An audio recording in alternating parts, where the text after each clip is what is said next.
retard dans la recomposition de la CENI, à qui la faute? Nous sommes au Togo et c'est le thème que nous abordons avec notre invité. Ce soir, nous recevons Maître Paul Dodji Apevon, président des Forces démocratiques pour la République FDR, député à l'Assemblée nationale. Maître Apevon, bonsoir. Oui, bonsoir. Merci d'accepter notre invitation. Je vous remercie, moi aussi, de Alors, m'avoir invité. Nous évoquons donc ce thème sur la Commission électorale nationale indépendante. On sait que la CENI cristallise les débats depuis un moment maintenant. Alors, le retard qu'on observe dans la recomposition qui a été actée le 23 septembre dernier lors du second round de discussion avec le comité de suivi, à quoi vous l'imputez, ce retard-là? Vous savez que dans notre pays, on ne fait jamais les choses au moment qu'il faut le faire.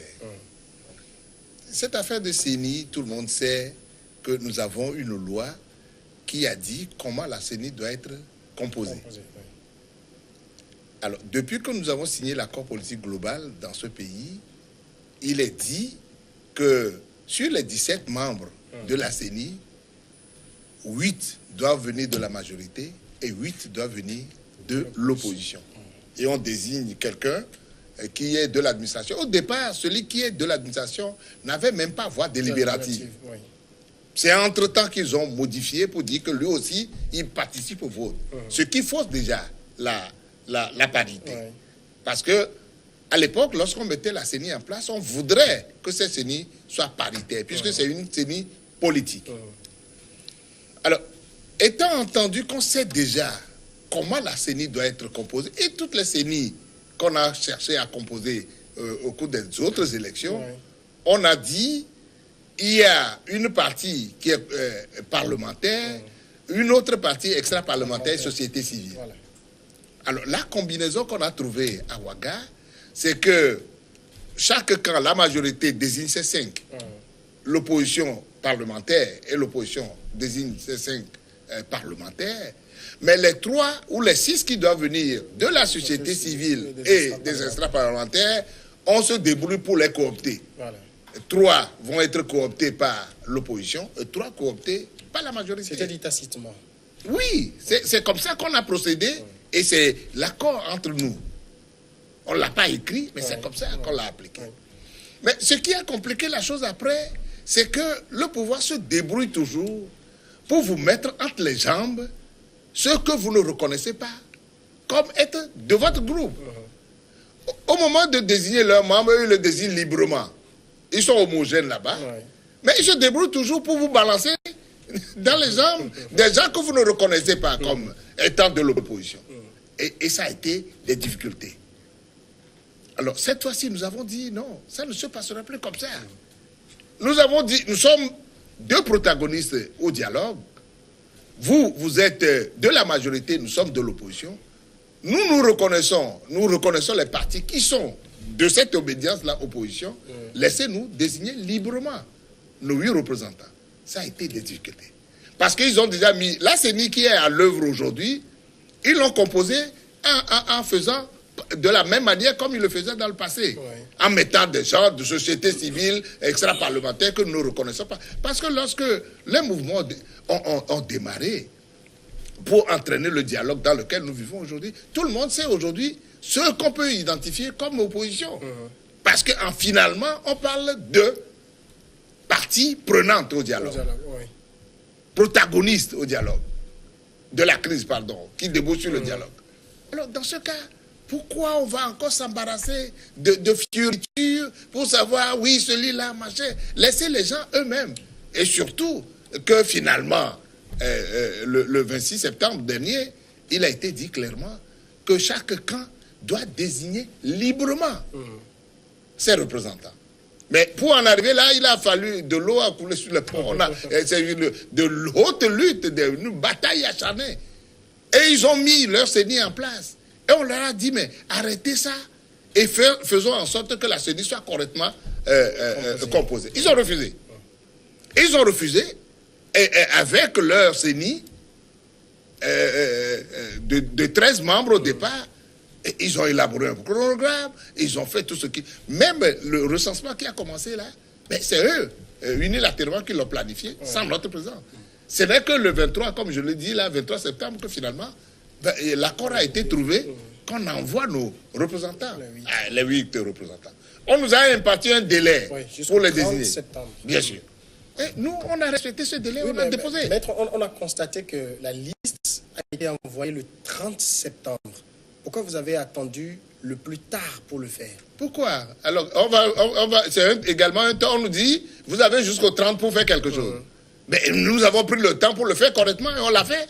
Alors, quel est le temps qu'on a? Si on avait déposé la liste après le 30 décembre, on vous dirait... C'est-à-dire, on sait que l'envoi de la liste ne signifie pas l'entrée à la CENI. Il y a d'autres procédés qu'il faut, par exemple, passer à l'Assemblée nationale, aller devant la Cour constitutionnelle. Les gens se sont attendus à ce que, normalement, tout soit rapidement fait et que le 30, les 8 soient à la CENI. Ce n'est pas ce que l'accord dit, mais c'est quelque chose qui est écrit. Si on devait nous donner, nous impartir une date plus courte, mais l'accord aurait dit, ou les conclusions auraient dit, déposez votre liste dans 2 jours. Et qu'au plus tard, le 30, le CNO soit validé, que les gens aillent prêter. C'est pas ça qu'on a dit. On dit, votre liste là doit être déposée à l'Assemblée nationale au plus tard, le 30. On n'a commis aucune faute en le déposant le 30. Alors là maintenant, l'étape de l'Assemblée, ça a été hier et c'est passé pour les 3, dont 2 extra-parlementaires et 1 de la société civile, mais ça coince sur les 5 parce que l'Union des forces de changement dit « je ne bouge pas ». Et ça aussi, c'est une aberration. C'est ça, notre glaiserie. Notre glaiserie, et c'est le pouvoir qui a créé ce problème de manière artificielle. Parce que la démocratie que nous voulons pour le Togo a été toujours jalonnée de ces calculs pour retarder au maximum l'avènement de la démocratie, parce que les gens qui sont au pouvoir aujourd'hui, qui gouvernent le pays, veulent faire en sorte qu'ils puissent rester le maximum possible. Ouais. Sinon, dans quel pays on a dit que la définition de l'opposition, c'est une déclaration au président de l'Assemblée nationale? Ce qui veut dire que vous êtes de la majorité qui gouverne le pays. Il suffit seulement que vous écriviez au président de l'Assemblée nationale pour dire je suis opposant. Ouais. Ce qui veut dire que la loi que nous appliquons aujourd'hui, un membre de UNIR demain peut écrire pour dire mais moi je suis au pouvoir, je gouverne le pays, mais je suis opposant. C'est ça l'aberration, c'est ça les incongruités de notre pays. Et cette loi-là, tout le monde sait que c'est pour l'UFC qu'on a taillé, cette loi, et que nous avons toujours combattu. Moi, cette loi-là, je l'ai combattue. Lorsque nous avons créé notre parti, on m'a dit, et l'UFC l'a relevé, entre-temps, dans un de ces communiqués-là, que dès que vous créez un parti, vous faites la déclaration que vous êtes opposant. Moi, j'ai dit non, cette affaire-là, moi, je ne ferai jamais un truc bizarre comme ça. Je suis opposant, tout le monde sait dans quel camp je suis aujourd'hui. On n'a pas besoin de savoir si j'ai écrit une lettre ou pas avant de savoir que je suis de l'opposition. Mais c'est une demande au niveau de l'Assemblée nationale.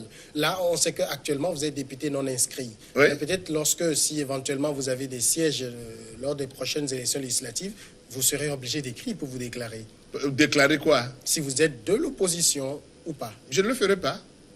J'irai à une élection, je suis libre de me positionner comme bon me semble. Et à travers les actes que je pose, on sait que si je ne suis pas au gouvernement, la définition de l'opposition, c'est celui qui gouverne ou ne participe.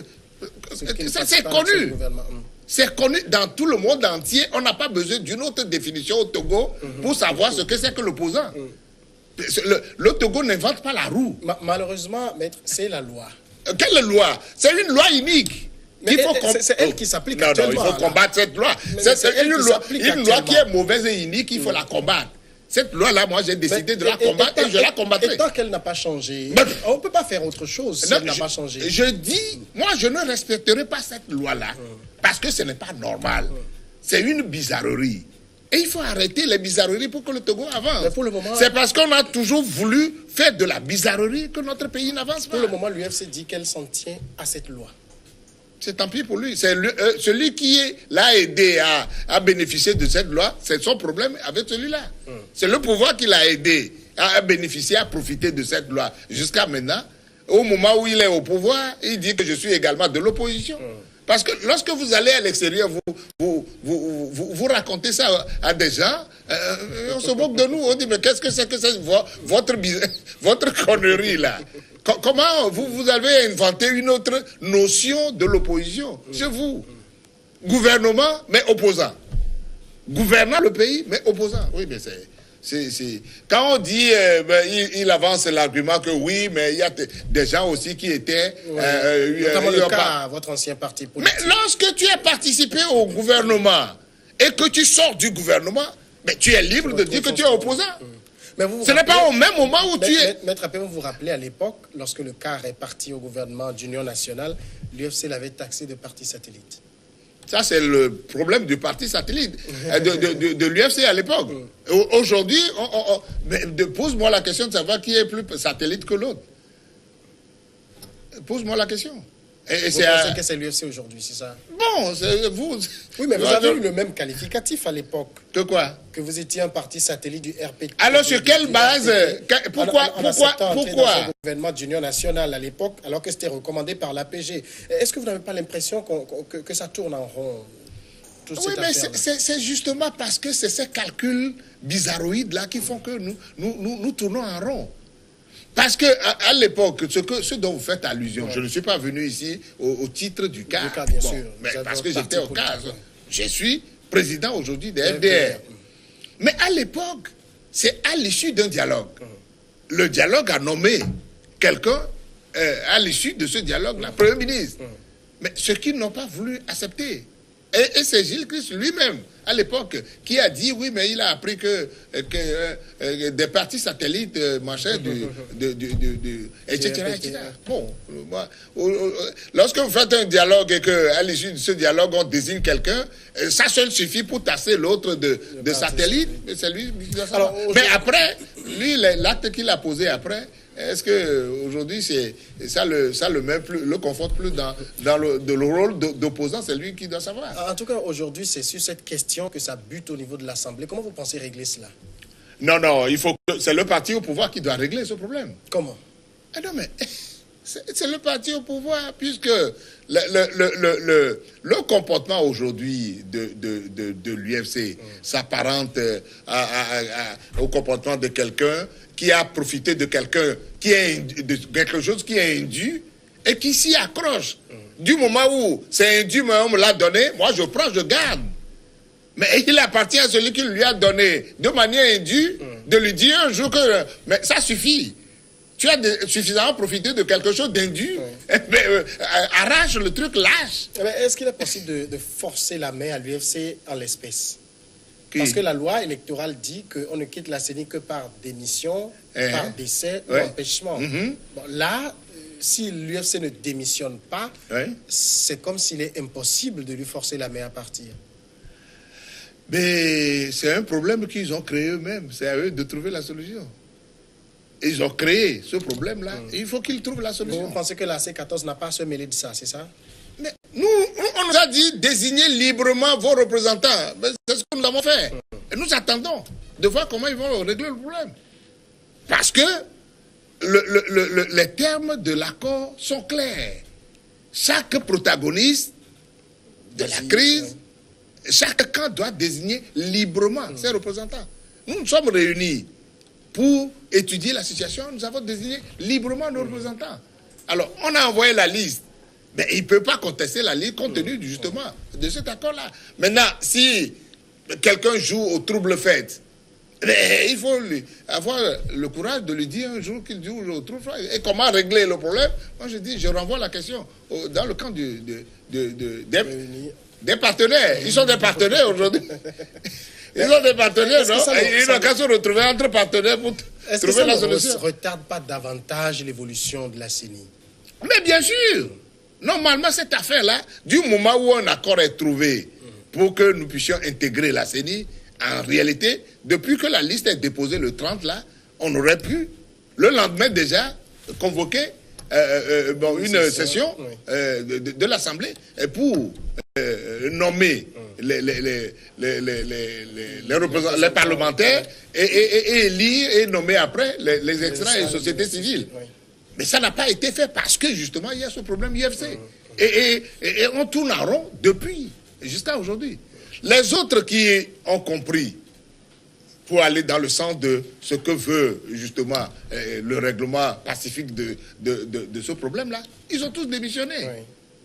Ils ont et c'est à leur honneur. C'est à leur honneur. C'est à leur honneur pour éviter de faire perdurer ce problème-là. Bon, ils ont démissionné. Moi, je leur rends hommage de l'avoir fait, simplement. Et ça a permis d'élire les trois dont je suis en train de parler.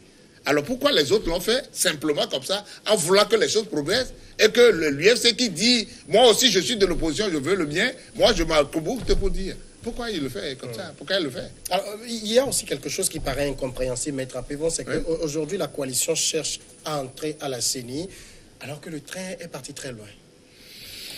Bon, ça dépend de ce que vous appelez train, et ça dépend de ce que vous appelez être très loin. Moi, je le recensement vient d'être terminé dans la zone 1. On va débuter la zone 2 le 17 octobre prochain. D'abord, vous avez appelé au niveau de la coalition à un boycott. Est-ce que votre boycott n'a pas été boycotté? Pourquoi tu dis ça, boycotter? Je vous pose une question. Mais le boycott, c'est une expression de quelqu'un qui n'est pas d'accord avec quelque chose. Tu peux être minoritaire, mais lorsque tu dis ça, je ne suis pas d'accord, tu as le droit de dire je ne suis pas d'accord. C'est parce que nous nous couchons trop vite devant les choses essentielles pour le pays que nous sommes à ce stade-là aujourd'hui. Les Togolais ont refusé de résister. Les Togolais ont refusé de comprendre qu'une lutte a toujours un prix à payer. Mais nous voulons obtenir le changement sur un plateau d'or, nous ne voulons rien donner. Comment on peut apporter un changement à nous, les mains vides, alors que nous sommes prêts à consentir aucun sacrifice? Comment on peut le faire? Les Togolais aujourd'hui ont refusé de donner quoi que ce soit pour le changement. Si la situation dans laquelle nous sommes aujourd'hui perdure et le régime en place l'a compris, c'est parce que ils ont compris en étudiant notre psychologie, parce qu'ils sont Togolais aussi, que la plupart des Togolais jouent un peu à ce qu'on appelle le poltron. Voilà. Il y a beaucoup de lâches, c'est ça? Bien sûr. C'est-à-dire que les motifs qu'on nous a sortis pour dire oui, mais finalement, on a fait le boycott, mais nous sommes quand même allés le faire. Et on dit, ah oui, mais on va utiliser la carte là comme carte d'identité, ce qui n'est pas vrai. On va utiliser ça pour aller faire des prêts au FNFI, tout en se demandant combien de Togolais vont bénéficier de prêts de FNFI. On dit, mais on va utiliser la carte pour aller bénéficier de distribution d'engrais. On va utiliser la carte la nuit, lorsqu'on ne vous le donnez pas, on va vous battre. Ce qui veut dire que les gens se donnent une peur eux-mêmes pour refuser de faire ce qu'on doit faire normalement pour avancer dans un pays. Comment on peut l'imaginer? Mais nous avons le droit, du moment où... dites-vous bien, monsieur Nyari, dans quel pays du monde on voulait faire une élection qui n'est pas organisée par l'administration? Il y a des moments où l'administration seule peut organiser une élection. Mais nous avons choisi d'organiser une élection par une CENI composée paritairement par la majorité et l'opposition. Et dans quel pays vous avez vu, au moment de la composition justement de cette CENI-là, l'opposition n'est pas là. On a mis une partie là, à côté, pour dire, nous démarrons. L'opposition n'est pas dans les démembrements de la CENI. Et on dit, bon, on est parti. Je me rappelle très bien que le premier jour déjà du dialogue, le 19 février, quand on a commencé le dialogue, le premier jour, le problème de la CENI, là, s'était déjà posé. Oui.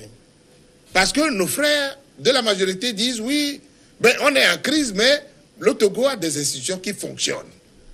Et que parmi ces institutions, il y a la CENI. Et que nous avons démarré quelque chose, si nos frères ne viennent pas, bon, tant pis pour eux. Je me rappelle très bien que c'est le président Nana du Ghana qui leur a dit, mais ce que vous dites là n'est pas juste. Lorsque vous êtes en crise et que vous discutez, c'est à la fin de la crise qu'on met les institutions en place pour organiser les élections. On ne fait pas le contraire. Et qu'il leur a posé la question, si vous estimez que vous n'êtes pas en crise, pourquoi vous êtes allé chercher un facilitateur? Quelle est ma mission ici, chez vous? Je suis venu parce que vous êtes en crise. Arrêtez ce que vous êtes en train de faire là. Et c'est difficilement qui, sur le bout de lèvres, ils ont dit le jour-là, oui, on va suspendre.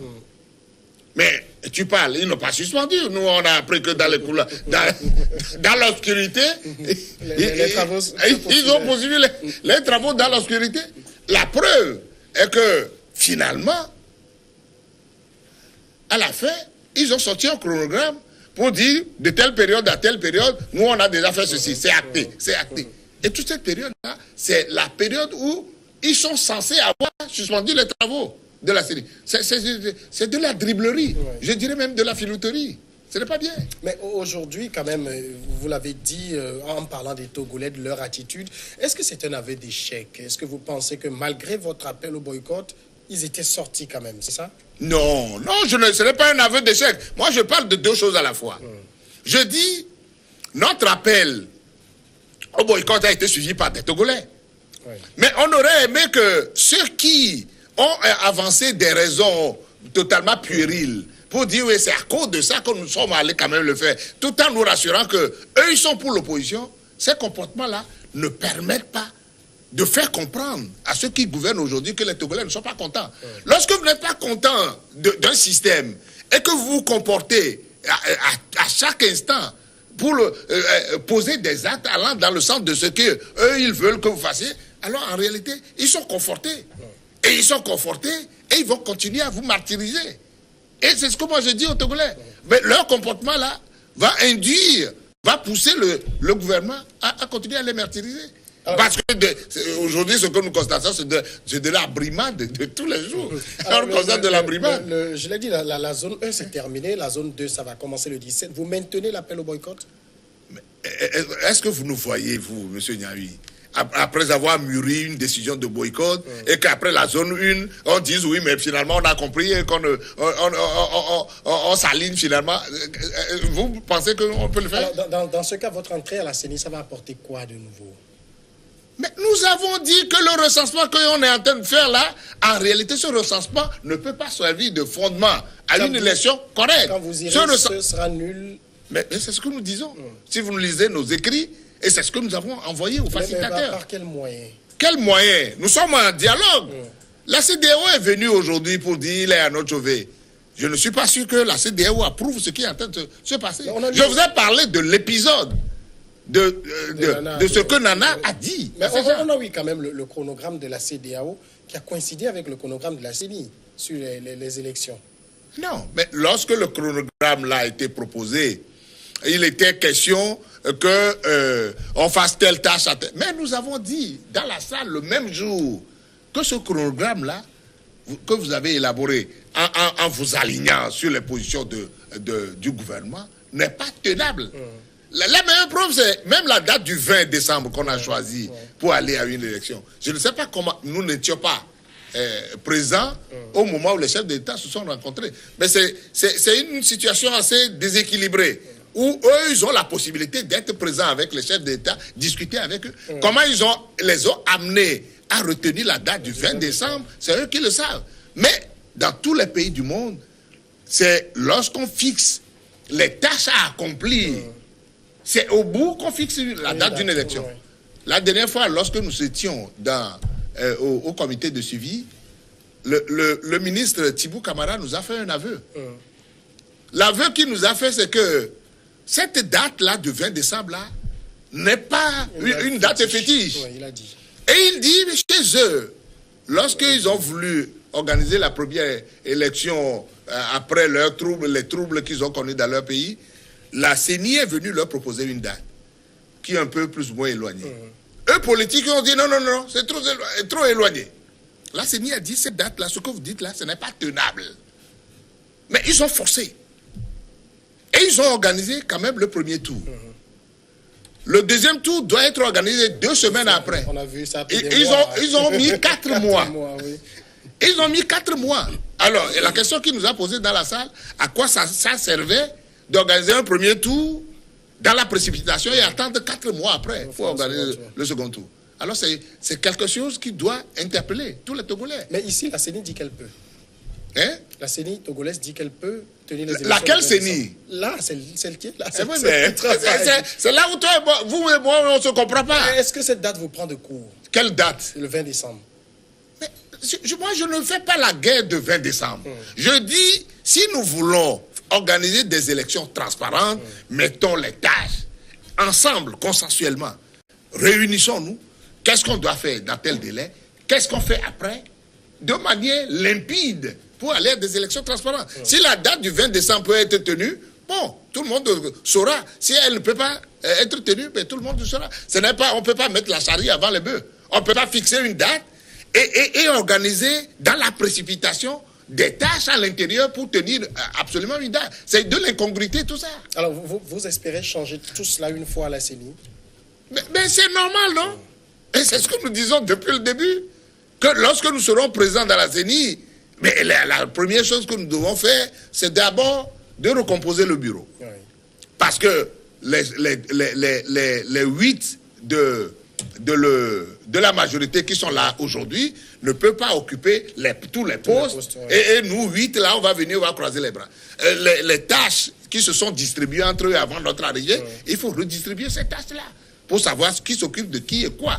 Nous revendiquons même la présidence, on l'a dit dans nos revendications. Alors, lorsqu'on aura recomposé le bureau, mais la première chose à faire, c'est comment nous allons faire pour être présents dans les CENI et dans les CLC. Et puis après, on élabore un chronogramme cohérent pour aller vers les tâches essentielles. Voilà, c'est ça. Maître Paul de Diapévon, merci d'être passé dans cette émission. Mais c'est moi qui vous remercie. J'espère que les quelques moments que nous avons passés ont pu éclairer quand même les Togolais, à qui je dis qu'il est temps de comprendre que pour obtenir quelque chose, il faut en payer le prix. Le prix, d'accord. Merci. Vous êtes président des Forces démocratiques pour la République, FDR, député à l'Assemblée nationale. On va marquer la pause et après le tour des confrères pour Regard croisé.